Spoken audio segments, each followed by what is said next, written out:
Kanpur bar association के banner तले अधिवक्ताओं के एक प्रतिनिधि मंडल ने पुलिस आयुक्त से मुलाकात कर मुख्यमंत्री को संबोधित ज्ञापन सौंपा।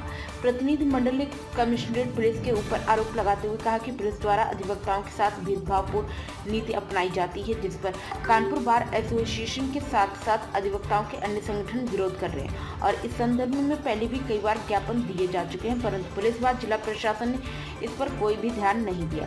अधिवक्ताओं का नेतृत्व करते हुए कानपुर बार एसोसिएशन के महामंत्री अमित सिंह ने कहा कि पूरे प्रदेश में अधिवक्ताओं का उत्पीड़न रोकने के साथ ही सरकार अधिवक्ता सुरक्षा अधिनियम को लागू करे तथा अधिवक्ताओं के ऊपर झूठ व मनगढ़ंत मुकदमे दर्ज किए गए हैं, उनके निष्पक्ष जांच किसी न्यायिक अधिकारी से कराई जाए ताकि दूध का दूध और पानी का पानी अलग हो सके। कानपुर पुलिस कमिश्नरेट द्वारा किसी भी अधिवक्ता को किसी भी अपराध में वांछित पाया जाता है तो उसकी सूचना स्थानीय बार एसोसिएशन के प्रमुख पदाधिकारियों को दी जाए। महामंत्री अमित सिंह ने कहा कि विपक्षी पार्टी द्वारा झूठे प्रार्थना पत्र देकर पुलिस को गुमराह किया जाता है और अधिवक्ताओं के ऊपर अनर्गल आरोप लगाए जाते हैं। इसलिए अगर शिकायतकर्ता झूठे आरोप लगाता है तो यह जांच में सिद्ध होता है, उसे शिकायतकर्ता के खिलाफ भी कार्रवाई की जानी चाहिए। महामंत्री अमित सिंह ने कहा कि कानपुर बार एसोसिएशन प्रदेश सरकार ने न्याय की अपेक्षा रखती है और अधिवक्ताओं के हितों की रक्षा किए जाने की भी मांग करती है। पुलिस कमिश्नर के पास आए हैं, क्या कारण? आज हम लोग जो अधिवक्ताओं के ऊपर गलत कार्रवाइयाँ हो रही हैं, अभी 26 लोगों में कम से कम 15-16 अधिवक्ता हैं जिनके ऊपर एक एक मुकदमा है, उनके खिलाफ गैंगस्टर कार्रवाई हो गई।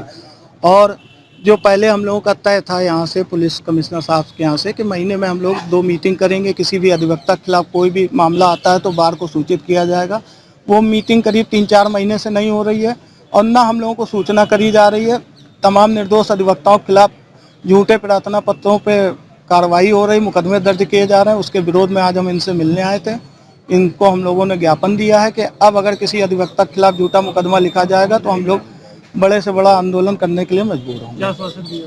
आश्वासन दिया है कि अब महीने में 2 बार, पहले शनिवार और तीसरे शनिवार को हम लोगों की बैठक हुआ करेगी। हम अपनी समस्याएं उनके सामने रखेंगे और वो हम लोगों की पूरी मदद करेंगे और हम किसी भी अधिवक्ता के खिलाफ गलत मुकदमा नहीं दर्ज होगा। एप्लीकेशन आती है तो जैसे पहले चल रहा था बार को सूचित करा जाएगा, उसके बाद कोई आगे कार्रवाई करी जाएगी।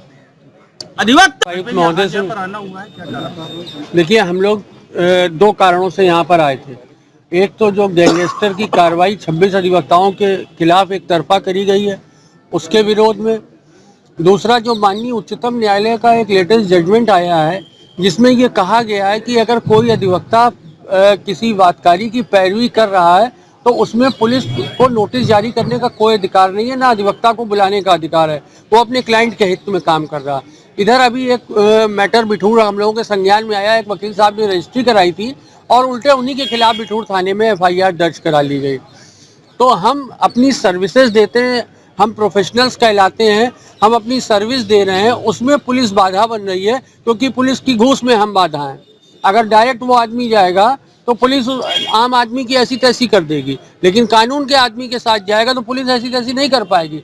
इधर विगत कुछ माह से ये देखा जा रहा है कि पुलिस एक तरफा कार्रवाई अधिवक्ताओं के खिलाफ करती जा रही है, जो हम लोग बर्दाश्त नहीं करेंगे। माननीय उच्चतम न्यायालय के आदेशों का अनुपालन जितना हमारी जिम्मेदारी है सुनिश्चित कराना, उतना ही पुलिस प्रशासन की भी जिम्मेदारी है। अगर हम किसी की पैरवी कर रहे हैं तो उसके लिए नोटिस पुलिस किसी पूर्वाग्रह से ग्रसित होकर हमारे खिलाफ जारी नहीं कर सकती है।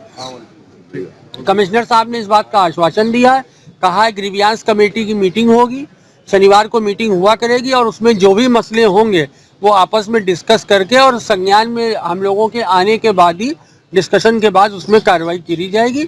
हम लोग उनके आश्वासन पे भरोसा करते हैं और उनको एक अवसर जरूर देंगे कि वो इस आश्वासन पे खरे उतरे। प्राइम संदेश न्यूज से संवाददाता मयंक सैनी की रिपोर्ट।